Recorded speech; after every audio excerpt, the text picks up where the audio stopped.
Hello everyone. So welcome to the second session of our courses on Indian history, Indian modern history, and we are in the theme 1, that is Europeans and the Indians in the 18th century. Now in the last session what we have discussed, we started our discussion in our course and we started our discussion on the idea of the British conquest.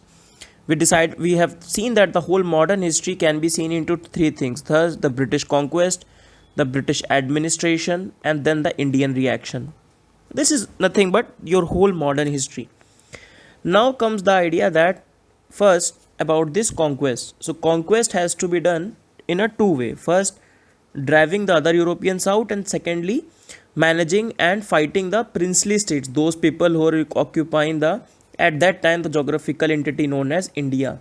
Different power at different places. So working with them or this keeping them down so that they can do their own work, the Britishers. Then we have seen the parallel history in the world history, that how this conquest came about, why these European powers first of all came to India. So we dig deep and we read about some Roman Empire and Ottoman. Very brief and very shallow level idea we have taken, but good enough so as to write something in essays, and good enough to understand what is going on in that time. Then we have read that why Europeans came to India. Then we have read the whole story about the Portuguese, how they came to India, their whole colonization scheme, not only in India, outside as well. Then how they came to India, the timelines, the people that are important, and how they ultimately came to an end as well. And how, more importantly, how they influenced our culture, political, economic, and social system. And we have done 5 questions as well, which the trend we will continue in this session as well. Chalo. So starting with the session, that's what I'll do. So I'll put the question in the starting of the session and some questions at the end of the session, right? So this is how we'll proceed throughout our course. Now first question is, who among the following controlled the maximum trade in the western coast during the 17th century? So 17th century, who controlled the maximum trade at the western coast? Now western coast means this coast in the 17th century. Now you need to know that it was the Portuguese. Yes, they came to an end. You can see here. But still their power was there, and especially the economic power. Goa, Daman and Diu, Dadra and Nagar Haveli, and the other places in Kerala also. So they controlled a lot of western trade. So who were the power? That is the Portuguese. The next question is, who was the Francisco de Almeida? Now, I know all of you can answer very quickly, right? He's a Portuguese viceroy in India. But imagine you have gone through all the 45 sessions, you have gone through all the polity, economy and everything. Then recalling all this information becomes a bit tricky. And hence, even though this thing seems to be easy now, but what you need to do, lecture after lecture, keep revising, and that's the only way. And the best part with our course is, we are putting a lot of questions in, so you don't have to search for outside questions also. And that's the one added advantage in this particular classes, that you will have the PPTs with you, the PDFs with you, plus you have the questions with you, so you don't have to search outside for any additional resource in terms of the questions. At the end you can solve the test series, that itself is more than enough. Chalo. So we have read about the first one, that is Francisco de Almeida, right? He was the first Portuguese viceroy. He was the person who was responsible for the Blue Water Navy, and the idea that we need to establish the naval supremacy. They were the plunderers and all these things. So we have read about Battle of Diu as well. Chalo. So answer is Portuguese viceroy in India. Now, today we are going to talk about the later Mughals. Before talking about the later Mughals, very quickly let's have an idea what you must have read in your medieval history, that is the Mughals. Now Mughals, when they came, broadly you can see the 3 powers were there. Now you know that the Portuguese came into India in 1498. Till that time even the Mughals were not there in India. First Mughal was 1526, that is Babur. Hence these 3 processes went on simultaneously. First, the Mughal consolidation. Mughal became a prominent power in 1600s, 1526. Then there was a Sur Empire in between, right? Afghan Empire, that is Sur Empire in between. Then Akbar, and when Akbar's reign came to an end, finally, then the Mughal Empire has become strong, and then Jahangir and Shah Jahan took it to zenith along with the Aurangzeb. So 1600s, that is the 17th century, 17th century belonged to Mughals. 17th century belonged to Mughal. In fact, the later half of the 16th century also belonged to the Mughals. There were three powers at play. First, the Mughals. Then the Mughal got the consolidation by obviously submission of the regional states, whatever the regional states were there. Now, whether they can be policy of threat, persuasion, or engagement. They did all kinds of policy, and that you must have read all in your medieval history. For example, Akbar's policy marrying with the Rajput. So Akbar's positive policy with the Rajput, right? So working with the regional powers and putting them under the submission made the Mughals strong. And while at that time the British were only in the mercantile phase. What does this mean? Only in the phase that okay sir, just hame bas give us the trading right. Let us trade. That's it. That nothing else we want. We just want trade. We just want your blessings. That's it. This was the state of the Europeans at that point of time. That they were British, or you can say other Europeans were in the mercantile phase. That is the first phase, you can say. Now we have the Mughals. For example, you must have read all about it. Right? Timelines always helps. So Babur, 1526 to 1530. Then you have the Humayun. In between Humayun and Akbar, we have the Sur Empire, Sher Shah Suri, right? Afghan Empire, that is called. Then you have the Akbar, that is the second battle of Panipat here. Second battle of Panipat being fought. Then you have the Jahangir, 1605. The Akbar finished. Then Jahangir for 23 years. Then Shah Jahan for 30 years. Then the Aurangzeb for nearly 50 years. Right? So this is the time period of the strong Mughals. Then they consolidated the power under their hand. They followed some really good policies that brought about the prosperity of among the people as well. You know? Some, for example, Akbar's policy, religious tolerance policy, and all this you must have prepared in your or read in your medieval history course. Now, going forward. At that time, as we discussed, Portuguese came in, Dutch, English, French, all these people were coming in, and all these were these power. Now imagine when one of the leg of the triangle is strong, this is getting strong, the other one cannot expand. Obviously, these cannot expand. They have to be in a subordinate phase. But imagine a very simple logic. When they go down, then they go down. Then they go up, sorry. When they go down, they go up. It's a common basic principle. In India also we can see when the central government is strong. India mein, when the central government is strong, let's say Modi ji. When Modi ji is strong, then the state governments are meek. Very little voice, very little power. But when the leadership is very weak, or when you have the coalition governments, let's say UPA 2 for example, then you can states are having a lot of their say. Even in the foreign policy, Mamata Banerjee in relationship with Bangladesh, and your Tamil Nadu politics in relationship with Sri Lanka. And this what happened in the time of when the Mughals became weak. So they were the period of the later Mughals. Your regional states become very assertive. For example, Shivaji has laid the foundation of a Maratha empire. For example, you have the different empires coming together. You have the Hyderabad empire. Nizamul Mulk, will see all. Nizamul Mulk has created his own empire, which eventually ended with the Operation Polo, post-independence mein. Right? Then you have the independent kingdom later on became in Bengal and so on. Quasi-independent. So when the later Mughal became more weak, we will see with the examples as well. After the death of the Aurangzeb, they became more weak. When they became more weak, obviously they will rise.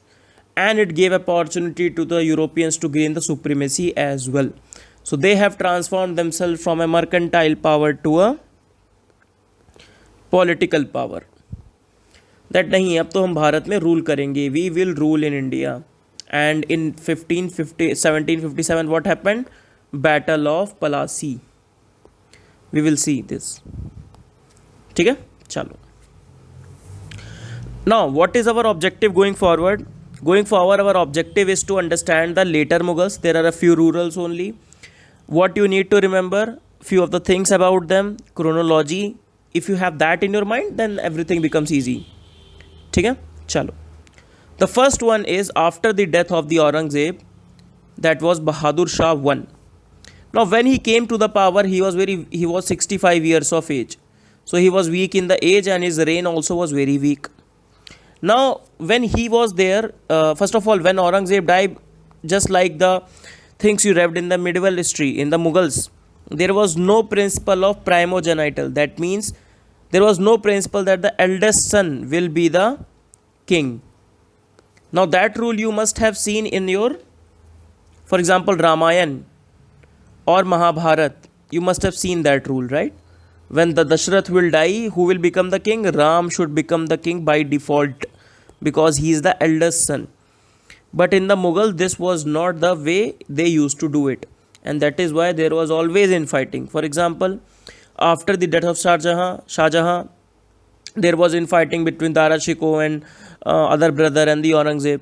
And similarly, everywhere it happened. Similarly, after the Aurangzeb died, 3 sons fought together. One son finally became the victor and he was the Bahadur Shah. He has to kill his own brother to come to power, obviously. His other name is also Shah Alam I. So keep that in mind. Hai na? Shah Alam I. So his name was Bahadur. Bahadur is basically the term that means courageous in English, in Hindi. Bahadur is a Hindi term or Urdu term that means courageous. But he was courageous in only name, Bahadur in name, but weak in age and the reign. Now he was a very weak ruler. When he will be weak at here, then the regional powers will go up. Now he has 2 options, first to fight with them or to reconciliate with them. So he took the other path, that is he said that okay, we will pursue a policy of compromise and coalition with the Jats, Maratha, Rajput and Sikhs. So with these powers he said okay, nothing, we will seek the policy of compromise and conciliation, no issue. And there was a constant infighting that was going on. So you can see that he pursued a policy of de-Aurangzebization. Acha, ye koi term nahi hai, don't write this in your exam, just to make you understand. Acha, who was the leader who made this policy? Stalin tha na? Stalinization, you must have read in your world history. So the person who came after the Stalin, Nikita Khrushchev, I believe, he pursued the policy of de-Stalinization, reducing the personality cult, thoda like reforming, opening up to the West and all these things. Chalo. Now, in the Bahadur Shah reign, he had a good relationship with the Guru Gobind Singh. In fact, Guru Gobind Singh also helped him in his coming to the power. Guru Gobind Singh helped him. He also gave the Guru Gobind Singh with Mansab. Mansab kya hai? Mansabdari mein I hope you have done in your medieval history.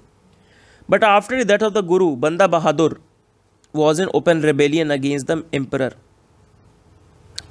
And the emperor could not, he has taken the measures, but he could not put down Banda Bahadur. And we'll see who will put down Banda Bahadur. Okay.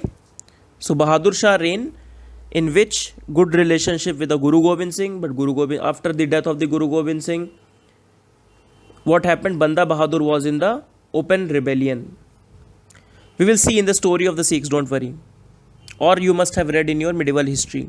Very quickly we'll see that. Because that is the pre-1750s period. After the 1750s, we'll see the Sikh as an empire, what happened till the story of Ranjit Singh, till 1840s. We will see it all, don't worry. Now, and then we'll again give the references of the kings at which time these things happen.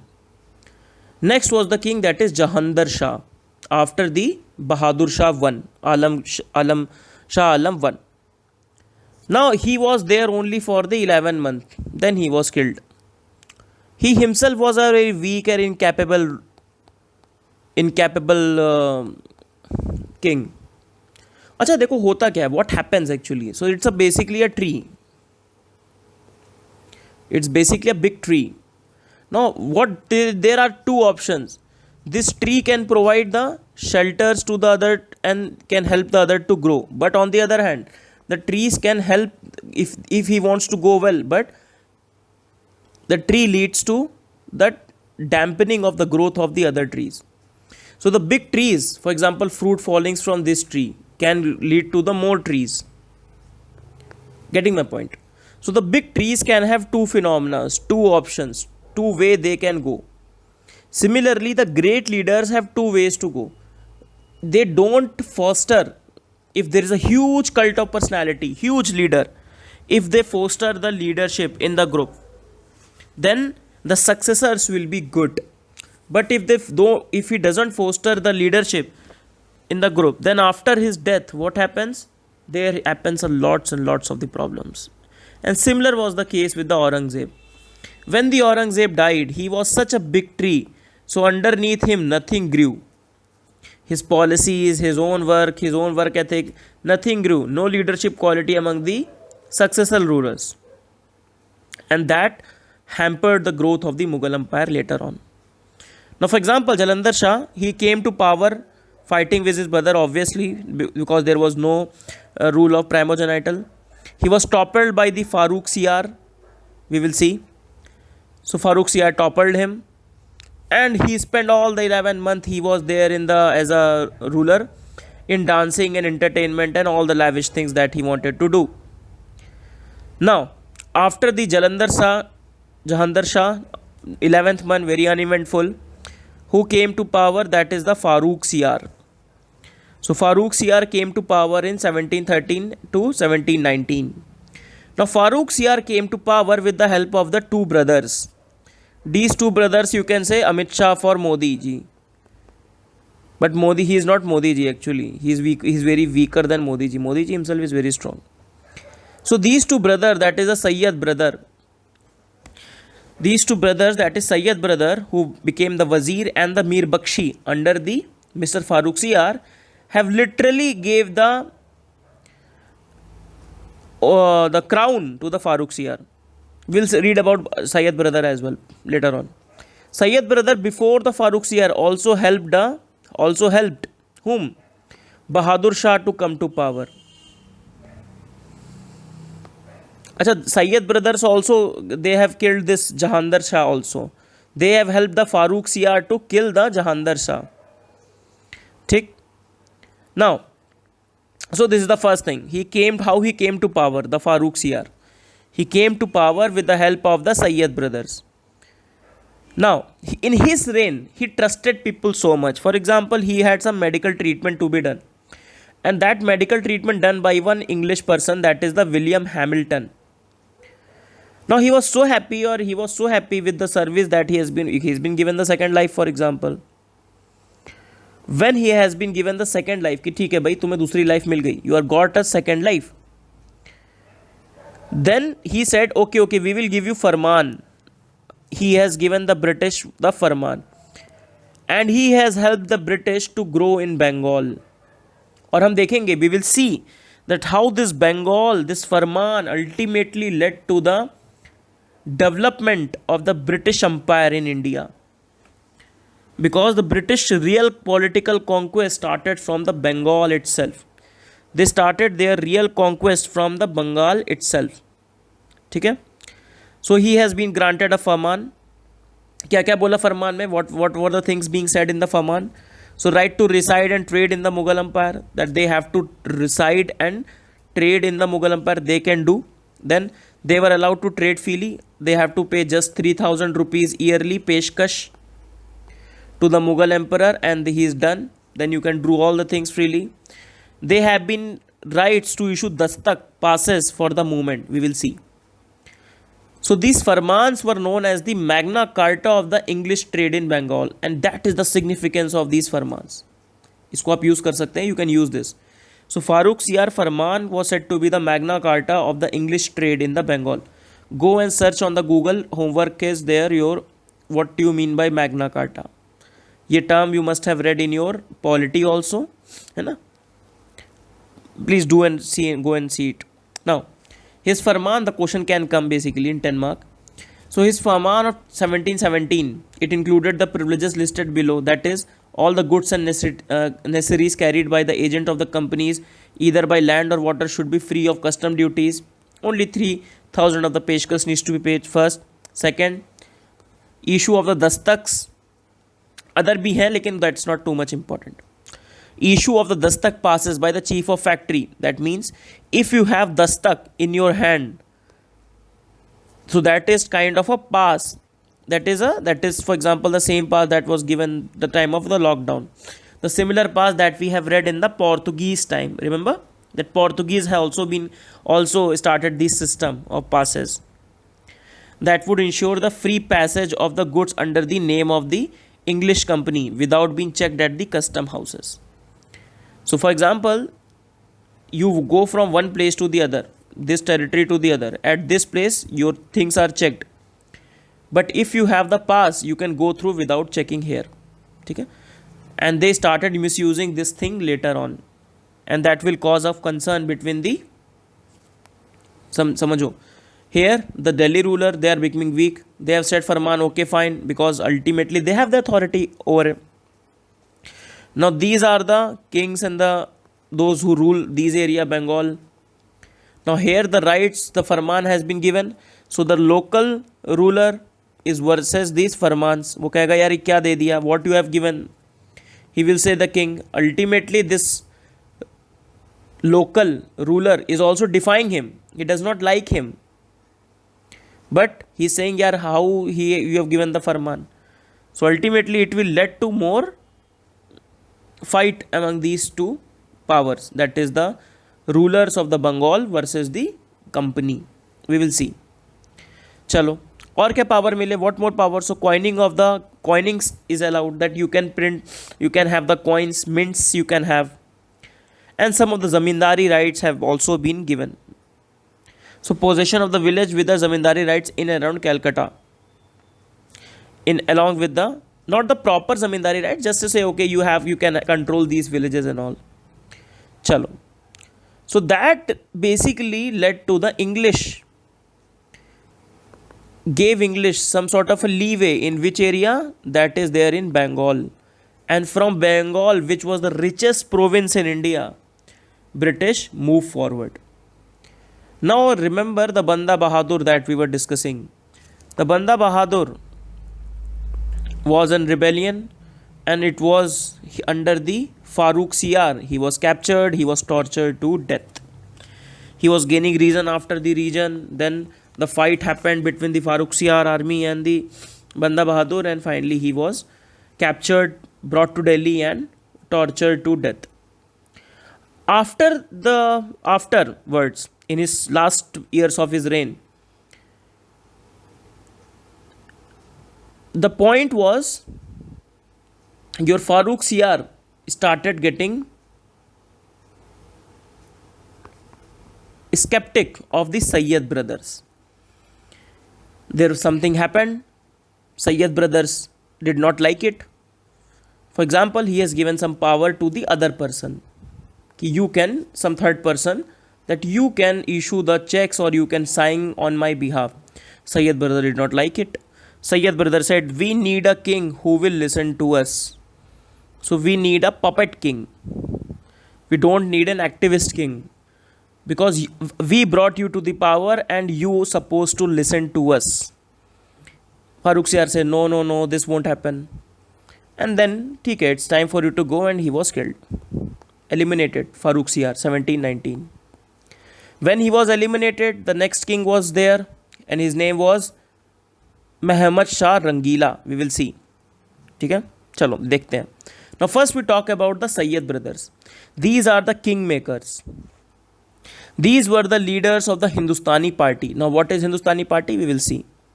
This is basically a faction in the Mughal nobility. We will see. They were enlisted In the Akbar army, they belonged to some place in UP, Muzaffarabad, I believe, and then participated in a lot of campaigns. They helped the Bahadur Shah one also to come to the power, the son of the Aurangzeb, killed Jalandhar Shah, put Farooq Siyar on crown. Abdullah Khan became the Wazir, Hussain Ali Khan became the Mir Bakshi, and ultimately they killed the Farooq Siyar in 1719. Now, they were the leader of the Hindustani party. That means they were Hindustani Muslims. First of all, Hindustani Muslims. When they are Hindustani Muslims, and they were also have a lot of brain, they said, "Itna bada empire hai, it's such a huge empire. To rule this empire, you need the support of these people, Rajput, Maratha, and Jat. You need to conciliate with these people. You need to work with these people. Not working with these people is a disaster. You cannot not work with these people." And hence, being very by kingmaker the, so they were having a lot of brains. They abolished jizya, they abolished the pilgrimage tax. So they followed a very tolerant policy. Whom? The Syed brothers. Because they belong to the Hindustani party and they have brains, effectively. Ab dekho. But they belong to the one party and they are doing what? They are doing that this is thing. So there must be other factions in the nobility who are not happy with them, and that happened. Other factions of the nobility led a counter revolution against the Syed brothers, and ultimately these people were killed. And we will see how. Let us discuss something about the Mughal nobility. Now, Mughal mein obviously the king is there, and the king is assisted by a lot of helpers, different. For example, Modi ji is supported by a lot of people in the cabinet, right? Now, you have different kinds of nobility. Now, for example, you have Turani nobility, those who belonged from the Central Asia, those who trace their origin to Central Asia. So, for example, they have some different dialect, the way they speak. So, they'll have different dialect, the different fooding habits, different way of thinking, consolidation among the people who belong to the same area. Secondly, you have the Iranian nobility, you have the Afghani nobility, and you have the Hindustani nobility, and you have much more.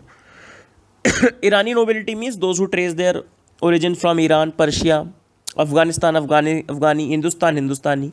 So Hindustani, you have the example of Syed brother. Turani, you have the example of Nizamul Mulk, we will see. And Irani, you have the example of Zulfikar, we will see. Acha, Zulfikar was here. Just one second. This Jahandar Shah was held by a noble, and he was Zulfikar Khan. Zulfikar Khan was of Iranian nobility. ठीक है, याद नहीं रखना है, but just to have an idea.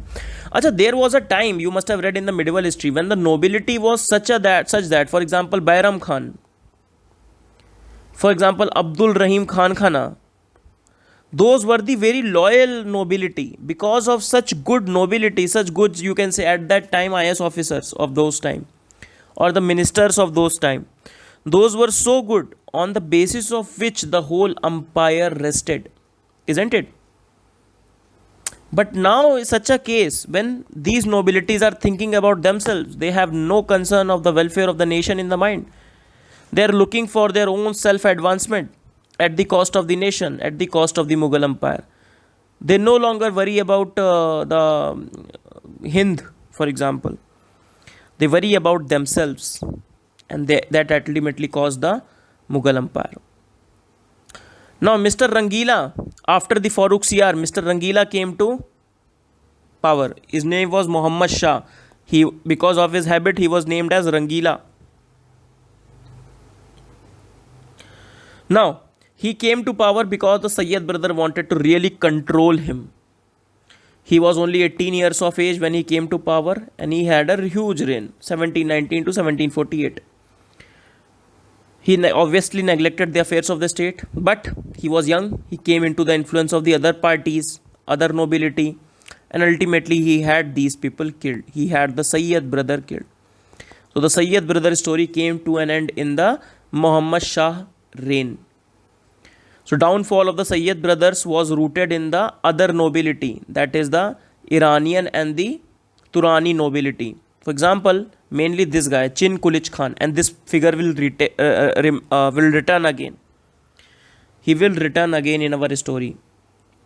So Syed brother tried hard to reconciliate and befriend all the noble group, but one powerful group headed by the Nizamul Mulk, that is Chin Kulich Khan, and his father, the Amin Khan, started to conspire against the Syed brother. They conspired because they were jealous of the growing power of the two brothers, and obviously the infighting were there, and finally, and many were the frightened of too because of the manner they disposed and killed the Farooq Siyar. Obviously, they have killed a Mughal emperor. These people, how powerful they have become. The Syed brother, almost the king. They are controlling the next king.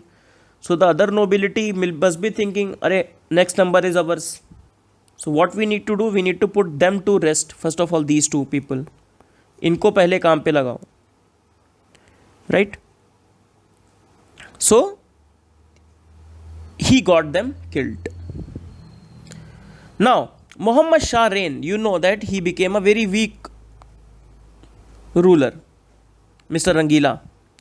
And at that time, sorry, this is 1722.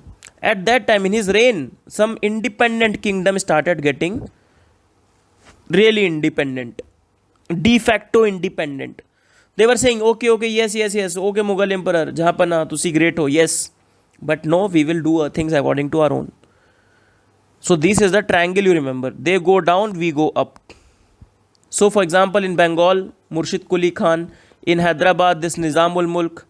In Maratha, Bajirao I, for example, at that time, we will read about Maratha. Then in Awadh, we have the Sadat Khan. So all these powers started coming up, and they started to get really, really strong in their areas at the cost of the authority of the Mughals. At the cost of the authority of the Mughals. Okay? Now, in his time, there happened one more thing. That is the Nadir Shah's invasion. 1739, Nadir Shah, who was a king of Persia. Persia means Iran. ये देखो, he came to Delhi in 1739 and he led the battle, that is Battle of Karnal. He led the battle, that is Battle of Karnal. अच्छा, एक question आया था आपका UPSC में 2 to 3 years back, I think 3 to 4 years back, that why majority of the battles are being fought here in this area, the Panipat area. Think about it. ऐसा क्यों हुआ? All the battles are being fought here. Because you have, one of the reason is, you have a very strong leaders that are there in the Central Asia, Iran and this region. है ना? And those leaders came and ruled this place. At least have so many wars at this place.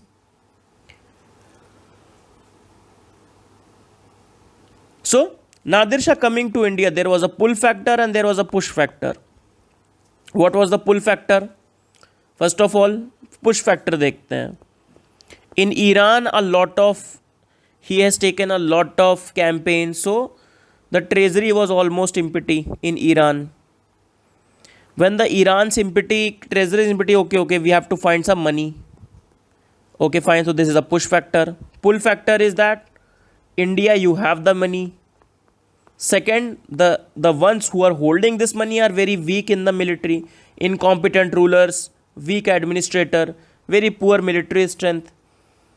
He has seen the Syed brother has killed the Farooq Siyar. He has put a puppet. Now Syed brothers are also dead. Very poor, weak, incompetent ruler who is not keeping in mind of his empire. The independent states are coming up. He is watching from Iran, Nadir Shah. He said, okay, chalo, India chalte hain. Let's go and visit India. Atithi Devo Bhav. So when he came to India, he was a Shah of Iran from 1736 to 1747. Now, Battle of Karnal happened, and that he won in less than 3 hours, in which he has the 1/6 of the army as compared to the Muhammad Shah. Muhammad Shah say 1/6 less army he had, but he won. Muhammad Shah begged for mercy and he said, okay, fine, but you have to give me something. First of all, the Peacock Throne, the Kohinoor, the Darya-e-Noor, everything was taken away from the Muhammad Shah. Muhammad Shah से सब ले लिया. We'll take your Peacock Throne, we'll take your Kohinoor, we'll take your Darya-e-Noor. These two are the diamonds. And he compelled Muhammad Shah to cede all to him, all the provinces of the empire west of the river Indus. So river Indus पता है आपको, है ना? So इधर west, all the territory that is there, that needs to be ceded to the Nadir Shah. Peacock Throne, question can come. So Peacock Throne, it's called Peacock because that is the peacock. It was commissioned by the Shah Jahan, remember it, by Shah Jahan, not by Akbar or Jahangir. By Shah Jahan it was done, it was placed in the Diwan-e-Khas and it was looted by the Nadir Shah. Now it is broken and it's being used in different places. Similarly, you have the Darya-e-Noor and Kohinoor. Kohinoor is in England and Darya-e-Noor is still in the Iran. ठीक है? Kohinoor पे everyone has the rightful claim. The Indians, the Pakistanis and even the Afghanistanis. ठीक है? So Peacock Throne and these Kohinoor and Darya-e-Noor were taken by the Nadir Shah's 1739 attack during the reign of the Muhammad Shah, who himself was a very weak ruler.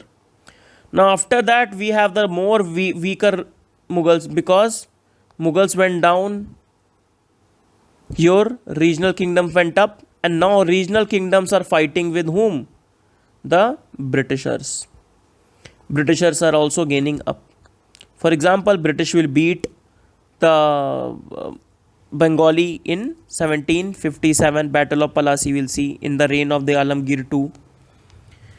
They will beat the French in the Battle of Wandiwash in the reign of the Shah Alam II. They will beat again the whole force in the Battle of Buxar in 1764. So this was the time of the more weak later Mughals. So you have the Ahmad Shah 6 years, Alamgir II 5 years, but important 5 years, Shah Alam II and Akbar II and Bahadur Shah II. ये this is तो हम we will read in 1857 revolt इनके बारे में. ठीक है? He was the last Mughal ruler. Their authority became symbolic before them itself, but after 1857 that finished altogether. Now what you need to remember here is, first of all, the time period of these these three basically, especially this time period. Remember 1759 and 1759 to 1806. So this timeline is important. तो एक बार just practice making just practice these chronologies, because history is all about chronologies. ठीक है? चलो. Now the last question is that how the decline of the Mughal came about. What are the reasons through which the decline of the Mughals come about? This question will come from your mains perspective only. This is a course for the prelims and the mains, right? And we'll stick to both the things. Now decline of the Mughal, if the question comes, they are first due to their internal reasons. First, it was a war state. They kept on fighting with the different powers. Sikhs, Maratha, Jat, Rajput. Maratha के साथ तो Aurangzeb fought a lot. Syed Brothers came in between for the reconciliation, tolerant policy, but all the other rulers have it's a war state. When there is a war state, what happens? Little focus on the governance and the money is not there. So they were almost bankrupt. Right? So when they are bankrupt, they tend to give more power to the regional kingdom. So the Jagirdari crisis you must have read. है ना? The Jagirdari crisis. The military became the very weak because they cannot maintain the military. The military became every Jagirdar had its own military. So they were more loyal to the Jagirdars than to the Mughal Empire itself. So that was the first thing. Then the reversals were there in the religious policy, lack of tolerance, imposition of jizya, pilgrimage tax, that the allies that they need. If you want to rule such a diverse nation such as India, you need allies. Even Modi ji needs allies. है ना? So you need allies. And they have lost the very big important ally, that is the Rajput, because of the religious policy. Then Aurangzeb's Deccan ulcer. For 27 years he ventured into the Deccan, trying to win, but he could not. The Marathas kept on creating, giving him blow after the blow after the blow. And when he done it in the north, everyone thing collapsed. And you can see after his death, very weak successor he has.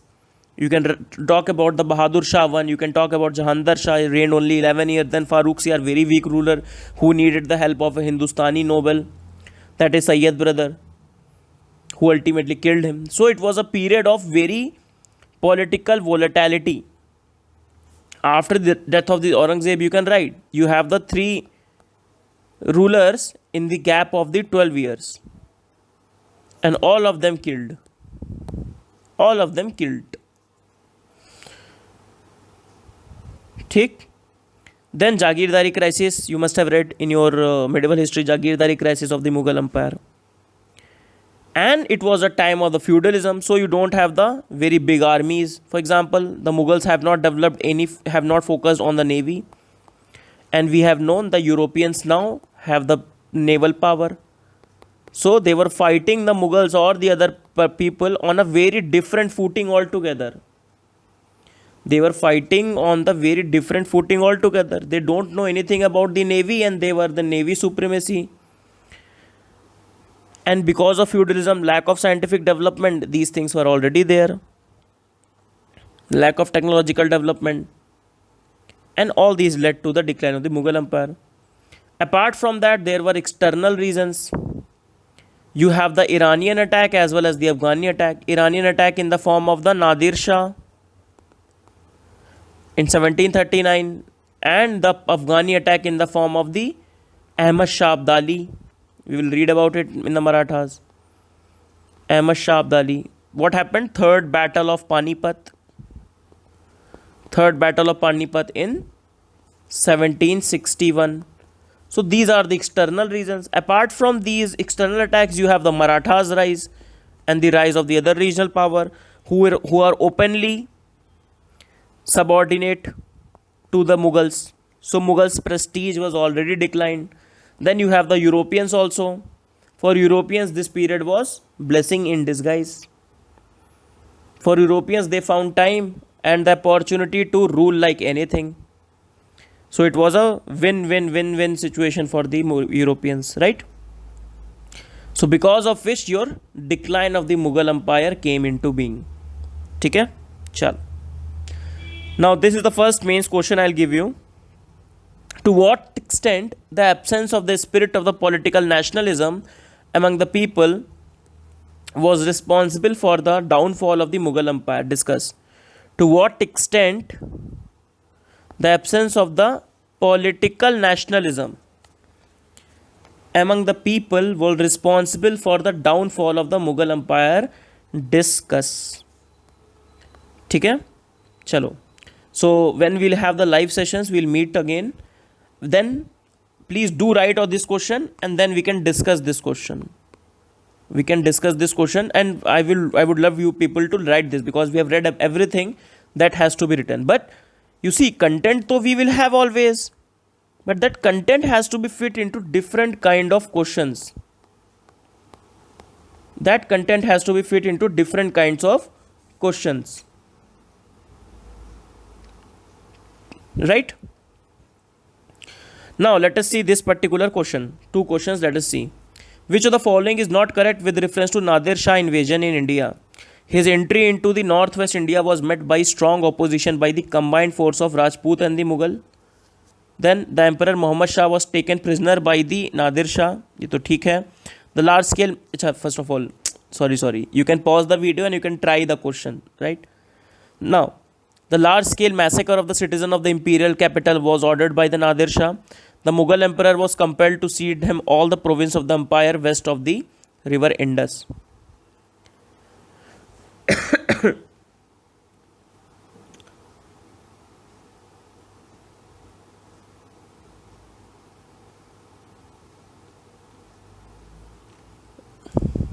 So now some stories are obviously related. When Nadir Shah came to Delhi, so it was announced that Nadir Shah is dead in a war. He was very furious. So he said, no, capture all and burn the city. Hai na? So this happened. And everybody knows Nadir Shah came and he massacred the Delhi like anything. Now, very quickly, so he came to Persia, he came to India because Persia was virtually bankrupt because a lot of war economy at that point also. When he came to India without any opposition, he came to India. Mughal was very weak. They met in the Battle of Karnal, 3 hours, and they won it. So his entry into the northwest India was met by in strong opposition. This statement is wrong. All the statements are right. Emperor Nadir Shah was taken prisoner. Yes, he begged for mercy. Massacre, yes, and then we have read that he ceded the province of the empire west of the river Indus. Let us see the next question. Consider the following statement with reference to the role of the Sayyids brother in the 18th century India. They wielded significant authority under the reign of the Mughal Emperor Jahandar Shah. They wielded the significant authority. Under the reign of the Mughal Emperor Jahandar Shah, they abolished the jizya and the pilgrimage tax from number of places. They were constantly in conflict with several of the Jats and the Rajput princes. Pause the video and try the answer. You have read about it. We have read about it. Now, the Syed brothers adopted a policy of the tolerance, right? We have read about it, ruled harmoniously over the associating Hindu chiefs and nobles with the nobles in the governing the country. Even the other nobility also they tried. They reconciliate in the use of Rajput, Maratha, Jat in their struggle against the Farrukhsiyar